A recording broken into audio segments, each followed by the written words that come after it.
পড়ি। জয়গুরু, সুপ্রভাত। পরমপিতা রাতুল রাঙা চরণে ভক্তিপূর্ণ ভূমিষ্ঠ প্রণাম জানিয়ে শুরু করছি আলোচনা প্রসঙ্গ থেকে পাঠ। 10ই ফাল্গুন 1355 মঙ্গলবার, ইংরেজি 22/2/1949।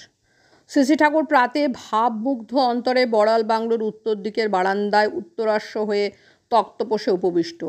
সরজিৎদা, হরিদাসদা প্রভৃতি অনেকেই তার মধুর সান্নিধ্য আনন্দে মশগুল হয়ে বসে আছেন।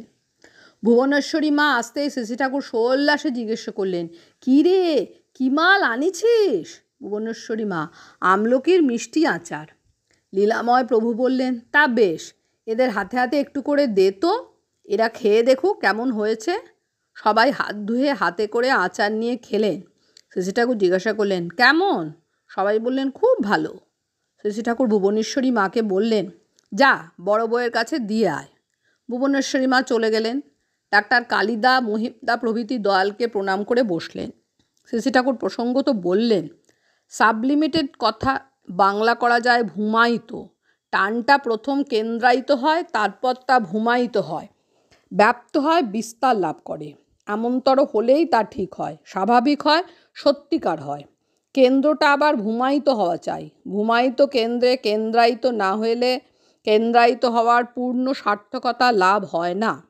নিজের মনকে অনুসরণ করলে হয় না। যাকে অনুসরণ করব তিনি বিয়ন্ড মি, ও আমার শ্রেয় হওয়া চাই। স্বামীর প্রতি টান থাকলেও মেয়েদের ঢের হয়েছে। সীতা, মৈত্রেয়ী, সাবিত্রী, বহুলা, গার্গী ইত্যাদি জীবন দেখলেই হয়।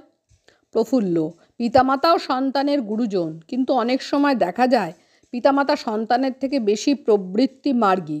তেমনতর ক্ষেত্রে তাদের অনুসরণ করে লাভ কি হয়? শ্রী ঠাকুর, ওই যে বললাম, কেন্দ্র ভূমায়িত হওয়া চাই, নইলে সবখানি হয় না। কিন্তু নিজের খেয়ালকে অনুসরণ করার থেকে মা বাবাকে অনুসরণ করা ভালো, কারণ তারা স্বভাব গুরু।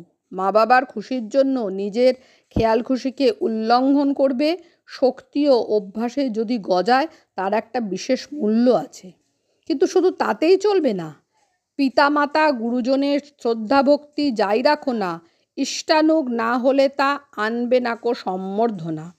যারা বাবা মাকে ভালোবাসে তারা বাবা মার মঙ্গলের জন্যই ইষ্টের শরণাগত হয়ে সুনির্দিষ্টভাবে তাকে অনুসরণ করে এবং সেবায় তুষ্ট করে তাদিগকে ইষ্টে যুক্ত করে তোলে। বাপ মার উপর ভক্তি সার্থক হয়ে ওঠে যদি তা ভগবত ভক্তিতে পর্যবসিত হয়। পরে শ্রীশদা, সুকুমার, পূজনীয়া অন্নপূর্ণা মা প্রভৃতি আসলেন।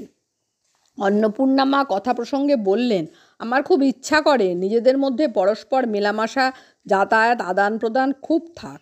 শ্রী ঠাকুর প্রীত হয়ে বললেন, সেই তো ভালো, তাতে শক্তি বাড়ে, ঐক্য হয়, বৈশিষ্ট্য ঠিক থাকে, আত্মীয়তা গজায়। প্রত্যেকে মনে ভাবে যে আমার কেউ আছে, মনের বল বেড়ে যায়। সুখী হওয়ার পথ হলো অপরকে সুখী করা। ওই নেশা নিয়ে নিরন্তর লেগে পড়ে থাকতে হয়। সহযোগিতা খুব ভালো, দেওয়া নেওয়া। আমি তোমার জন্য করি, কিন্তু এক বাটি কাঁঠালের তরকারি রেঁধেও আমাকে দেওয়ার কথা মনে পড়ে না, তার মানে আমি এতখানি দূরে আছি তোমার মনের থেকে, ওতে দানা বাঁধে না। এরপর শ্রী ঠাকুর পারিবারিক সেবা, সহযোগিতা, ঐক্য ও সংহতি সম্বন্ধে একটি বাণী দিলেন। কয়েকজন চলে গেলেন। পরে দক্ষিণাদা, নিরঞ্জনদা, বঙ্কিমদা প্রভৃতি আসলেন। পূর্ব প্রসঙ্গে সূত্র ধরে শ্রী ঠাকুর বললেন, আগে কত বড় বড় পরিবার ছিল, 100-150 লোকের একান্নবর্তী বিরাট পরিবার ছিল। পরিবারের কর্তাকে কেন্দ্র করে সবাই কেমন সংহত হয়ে থাকতো, সকলেই যেন সকলের জন্য।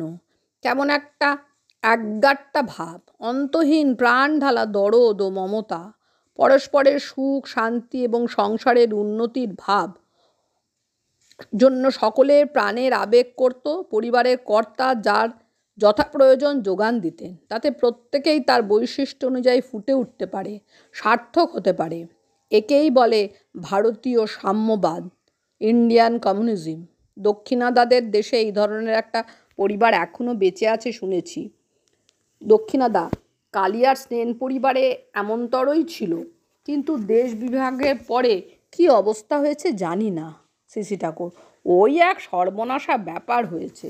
জয়গুরু, বন্দে পুরুষোত্তম।